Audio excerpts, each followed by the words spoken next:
एक और विषय हम आप सबके सामने प्रस्तुत करना चाहेंगे, हाईलाइट करना चाहेंगे।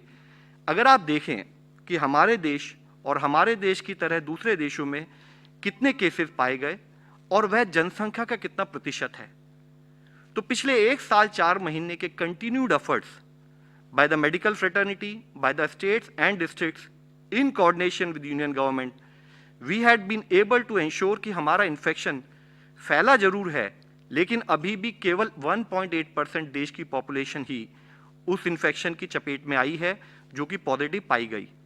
आप इसको अगर दूसरे देशों से तुलना करें तो पाते हैं कि कुछ और देशों में यह, जैसे कि अमेरिका में अराउंड 10.1% पॉपुलेशन इन्फेक्टेड और पॉजिटिव पाई गई।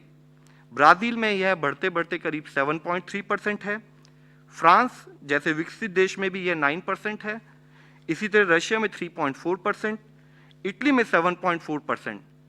तो हमारे जो एफर्ट्स फील्ड पर रहे हैं, जिसमें हमने इफेक्टिवली कम्युनिटी को इन्वॉल्व किया और डिस्ट्रिक्ट एडमिनिस्ट्रेशन पर जो एफर्ट किए, उसके तहत हमने इन्फेक्शन के स्प्रेड को काफ़ी हद तक रोका है। यानी कि आज भी हमारे देश की केवल 2% पॉपुलेशन ही इन्फेक्शन या पॉजिटिव पाई गई है। लेकिन इसी के साथ एक कंटिन्यूड चैलेंज फिर हम लोगों के सामने आता है। इसका मतलब यह है कि अभी भी वल्नरेबल बोले या ससेप्टिबल बोले, करीब 98% देश की पॉपुलेशन आज भी ससेप्टिबल है।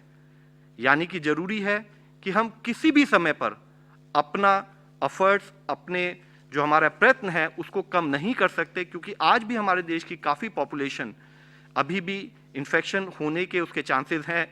तो हम जरूरी है कि कंटेनमेंट एफर्ट्स पर, कंटेनमेंट से लिंक कोविड अप्रोप्रिएट बिहेवियर पर अपना फोकस बनाए रखें। किसी भी तरह की कोताही फिर हमें उस सिचुएशन में ला सकती है कि जो आज हम एक relatively positive trend in terms of case trajectory note कर रहे हैं, वह फिर से बढ़ सकता है।